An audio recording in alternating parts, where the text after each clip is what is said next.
မင်္ဂလာပါရှင်တိုက်ကြီးမျိုးပေါ့မင်္ဂလာပါရှင်တိုက်ကြီးမျိုးအုပ်ပုံစုအောင်ချမ်းသာရက်ကွက်ထဲကပြည်လမ်းမနဲ့အနီးဆိုဒီမှာပြည်လမ်းမပေါ့နော်ဒီရှေ့မှာရထားလမ်းရဲ့အရှေ့မှာပြည်လမ်းမကြီးရှိပါတယ်ရှင်ဒီကိုလာဖို့ဆိုကားဖာညာလည်းဝင်လို့ရပါတယ်ဟိုမှာမြင်းနီလမ်းကြီးကနေကားကြီးကားသေးအကုန်ဝင်လို့ရပါတယ်ရှင်လမ်းကြီးကပေ20ကျပါတယ်နော်ပေ20ကျတဲ့လမ်းကြီးဖြစ်ပါတယ်ရှင်ပြည်လမ်းမဟိုမှာပြည်လမ်းမကြီးပါပြည်လမ်းမပြင်ရထားလမ်းပြီးလို့ရှိဟိုမှာပါအဲ့လမ်းကနေဒီခြံကိုရောက်ပါတယ်ရှင်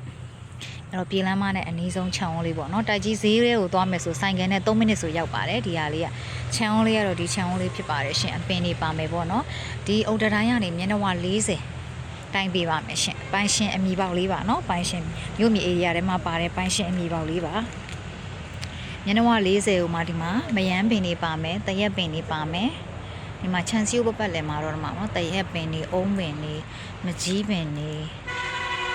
မှာဒီ channel အလဲကောင်မှာလည်းအများကြီးပါပဲအပင်တွေပေါ့နော်မျက်နှာ40နောက်ကိုပေး100ရှိတဲ့ဒုမြို့မြေ area ထဲမှာပါတယ်ဒီခိုင်မာတဲ့ခြံဝန်းလေးကို3650ကိုပပပဲညှိနှိုင်းပေးမှာပါနော်အများကြီးမလျှော့ပါဘူး3650ကိုပပညှိနှိုင်းနဲ့ရောင်းချပေးမှာဖြစ်ပါတယ်ရှင်ဒီမှာပါနောက်ကိုပေး100ကျဲပါတယ်ရှင်ပြေစာအမီပေါက်ကဒီခြံတဝန်းလုံးထွက်ထားတဲ့အတွက်ခွဲယူရမှာဖြစ်ပါတယ်ရှင်အမီပေါက်ကိုယ့်ဘက်ကိုခွဲထုတ်ရပါမယ်ဒီခြံတဝန်းလုံးကိုပိုင်ရှင်အမီပေါက်ပါဒီဘက်ခြံလေးကိုပိုင်းအောင်တာပါမျက်နှာ40နောက်ကိုပေး100ဒီမှာဘေးကအုတ်တတိုင်းကနေစပြီးဒီဘက်ကို40တိုင်းပေးပါမယ်ရှင်ဒါတော့ပြည်လမ်းမနဲ့အနီးဆုံးဈေးနီးကျောင်းလေးပေါ့နော်ဒီခြံဝန်းလေးကို3650ကိုပပလေးပဲညှိနှိုင်းပေးမှာပါရှင်ကဲဒါလေးကအင်မတန်တန်တဲ့အတွက်ဥလို့ရပါမယ်ရှင်